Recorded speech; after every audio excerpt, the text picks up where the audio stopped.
Olá, queridos irmãos e irmãs, sejam bem-vindos a essa reflexão diária de hoje, dia 20 de agosto, sábado, dia de São Pio X.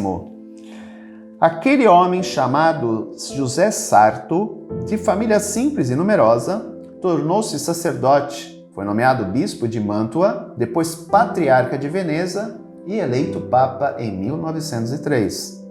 Quando o chamavam de santo, dizia: "Não, me chame José Sarto." Exerceu com maestria e santidade seu ministério de vigário de Cristo.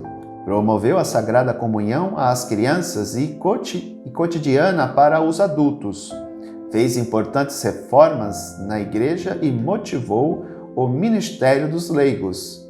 No ano de 1914, encerrou sua missão na Terra. Que São Pio X interceda por nós. O Evangelho de hoje é o de Mateus, capítulo 23, versículos do 1 ao 12. Naquele tempo, Jesus falou às multidões e aos seus discípulos: "Os mestres da lei e os fariseus têm autoridade para interpretar a lei de Moisés.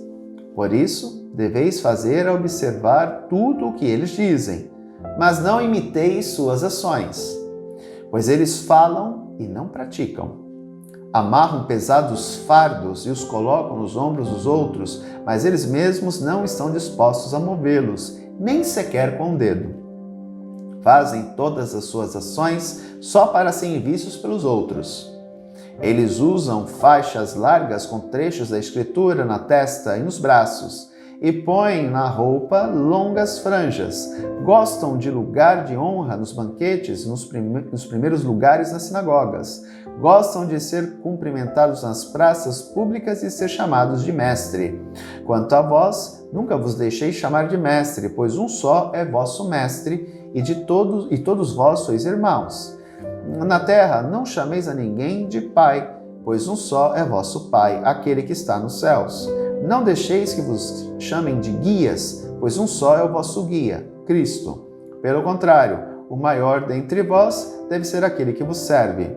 Quem se exaltar será humilhado, e quem se humilhar será exaltado."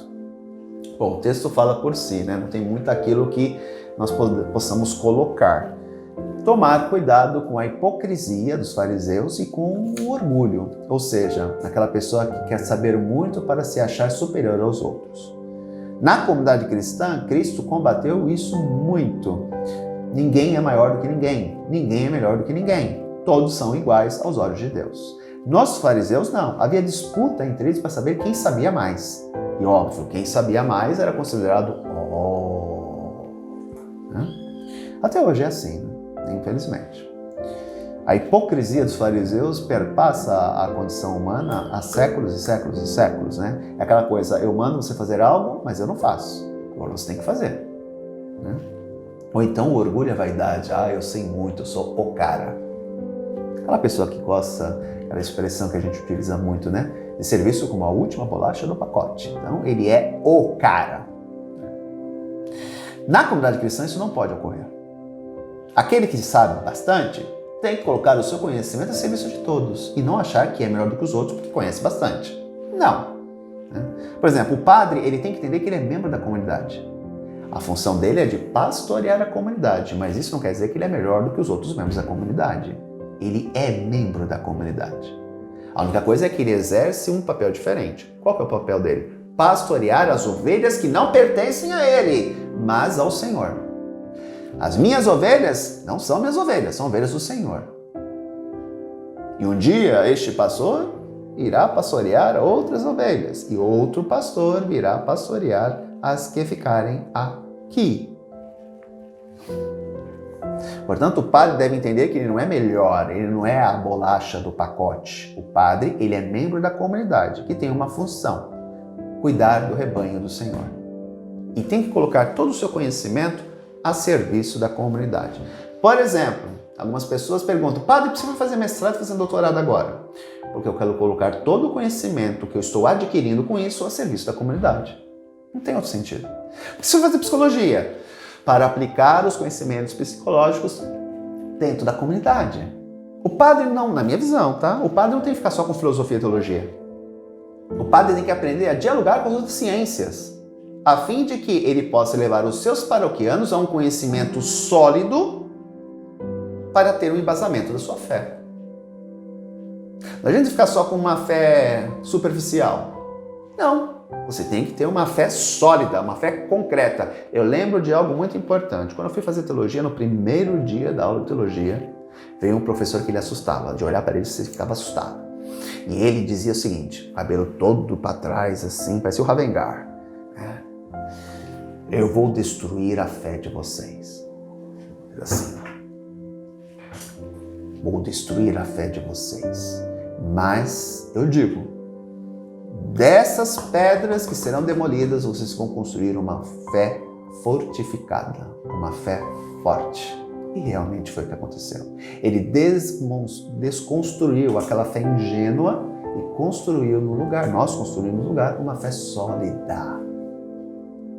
Por isso que o padre ele tem que dialogar com as outras ciências. Ciências sociais, ciências psicológicas, ciências históricas. Ou seja, ele tem que aprender a dialogar com o mundo. Hoje nós vemos um mundo plural. Não vemos um mundo só cristão. Nós vemos no mundo que nós temos que aprender a dialogar com as outras ciências, inclusive com os ateus. Por que não? Eu tenho amigos ateus. E quando a gente senta para tomar um uísque ou um vinho, a conversa vai longe. Ele bota o ponto de vista dele, eu boto o meu ponto de vista. E a gente tenta harmonizar. Diálogo. Eu não posso viver na minha igrejinha, trancadinho lá. Se você não comunga da minha visão, se você não comunga da minha fé, fora daqui. Capeta. Não. Eu tenho que aprender a dialogar com quem pensa diferentemente de mim. Padre que só fica com filosofia e teologia, eu acho que teria que repensar um pouquinho. Nós temos que estudar, nós temos que nos aprimorar. É por isso que o padre de vocês foi fazer mestrado e doutorado, para trazer o conhecimento, para que vocês a cada dia aprendam um pouquinho mais, porque esta é a função nossa. Tem que ser assim. Preparar vocês porque vocês vão evangelizar no mundo. Não é aqui dentro da igreja, é no mundo. Portanto, vocês têm que conhecer da palavra. Tem que aprender a dialogar, aprender a ver o ponto de vista do outro e apresentar o ponto de vista de vocês. Só que para que vocês possam fazer isso, vocês têm que ser preparados para isso. E quem tem a missão de preparar vocês? O pároco de vocês. Por isso que o pároco de vocês tem que continuar estudando. Ok? Portanto, queridos irmãos e irmãs, tomemos cuidado para que não nos deixemos levar pela conduta dos fariseus. E lembrar que, independente de quem seja, todos são iguais aos olhos de Deus. Ninguém é melhor do que ninguém. Que nós possamos viver isso nas nossas relações dentro da nossa comunidade e também fora. Então, queridos irmãos e irmãs, encerramos por aqui. Um grande abraço para vocês, um bom final de semana. Amanhã nós nos vemos na missa às 19h30, dia da nossa padroeira, Santa Rosa de Lima, dia 22 de agosto. Lógico, o dia dela é dia 23, mas nós aqui iremos transferir para o domingo, domingo dia 22. E a transmissão será às 19h30. Então contamos com a participação de vocês. Um bom final de semana, que Deus os abençoe. E aqui a gente retorna na próxima segunda, dia 23, refletindo aí sobre a nossa padroeira. Um grande abraço, fique com Deus, tchau.